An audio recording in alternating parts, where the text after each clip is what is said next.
یہ بات ذہن میں رکھیں کہ توفیقات اس کی جانب سے ہوتی ہیں، تو اس سے ہمیشہ توفیق مانگیں کہ اللہ اپنے حضور جھکنے کی توفیق نصیب کر دے۔ اس سے بڑا بدبخت نہیں ہے جو اللہ کے حضور جھکنا بھی نہیں جانتا۔ فجر کی اذان ہو رہی ہے اور وہ سو رہا ہے، ظہر گزر گئی کھیل کود میں لگا ہے، عصر گزر گئی وہ اپنے کاروبار میں منہمک ہے، مغرب عشاء گزر گئی اس کو خبر بھی نہیں، 5 نمازیں 5 اوقات میں گزر گئی اور اس کا سارا وقت غفلت میں گزر گیا۔ کیسے چین کی نیند آ گئی، کیسا مسلمان ہے، کیسا کلمہ گو ہے۔ اللہ کی حضور سجدہ ریزی کی سارا دن توفیق نصیب نہیں ہوئی، پھر اگلا دن بھی یوں گزر گیا، زندگیاں گزر جاتی ہیں، توفیق سجدہ نصیب نہیں ہوتی۔ اس شخص سے بڑا بدبخت کوئی نہیں جس کو اللہ کے حضور جھکنا نصیب نہیں ہوتا۔ اور یہ بات ذہن میں رکھیے گا، اللہ جب کسی سے ناراض ہوتا ہے تو رزق بند نہیں کرتا، اس کے لیے آب و دانے کی بندش نہیں کر دیتا، اس کی دیگر ضروریات روک نہیں لیتا، اس کو ہر کچھ بہم پہنچ رہا ہوتا ہے، لیکن اللہ کسی سے ناراض ہو سجدے کی توفیق چھین لیتا ہے۔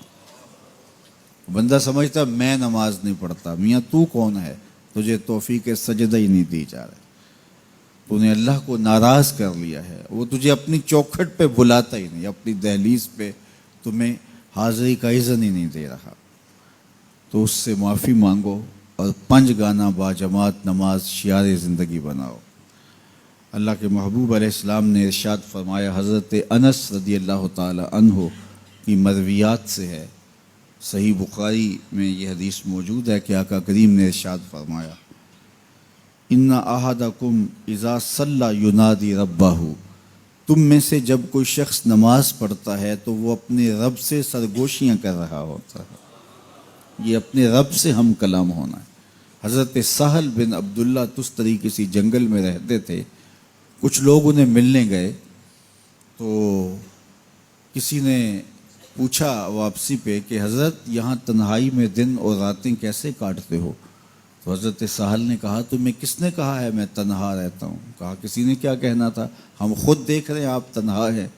فرمایا تم نے غلط دیکھا، میرا جب اس سے باتیں کرنے کو جی چاہتا ہے تو میں نماز کے لیے کھڑا ہو جاتا ہوں، اور جب اس کی باتیں سننے کو جی چاہتا ہے تو قرآن کھول کے بیٹھ جاتا ہوں، کبھی اپنی سناتا رہتا ہوں کبھی اس کی سنتا رہتا ہوں۔ تمہیں کس نے کہا میں تنہا رہتا ہوں؟ میں تو دم دم اپنے رب کے ساتھ رہتا ہوں۔ تو جو نماز پڑھتا ہے وہ اپنے رب سے سرگوشیاں کرتا ہے، وہ اپنے رب سے بات کرتا ہے، اپنے رب سے ہم کلام ہوتا ہے۔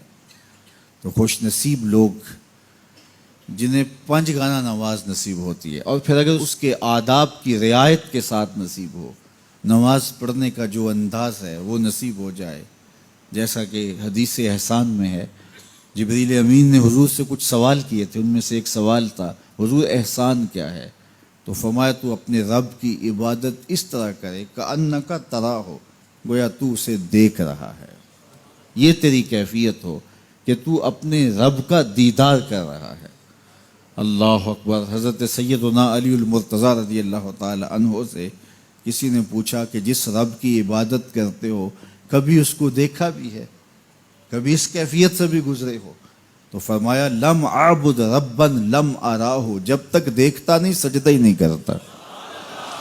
تو اپنے رب کی عبادت ایسے کرو کہ تم گویا اسے دیکھ رہے، اور اگر یہ کیفیت تمہاری پیدا نہیں ہوتی تو کم از کم اس کیفیت میں آؤ کہ تمہارا رب تمہیں دیکھ رہا ہے۔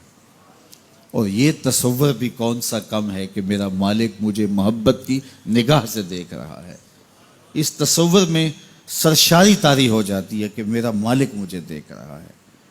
تو وہ انتہائی کیفیت ہے کہ اپنے رب کی عبادت اس طرح کرو کہ گویا تم اسے دیکھ رہے ہو، اور اگر وہ کیفیت طاری نہیں ہوتی تو اس کیفیت میں ڈوب جاؤ کہ وہ تمہیں دیکھ رہا ہے۔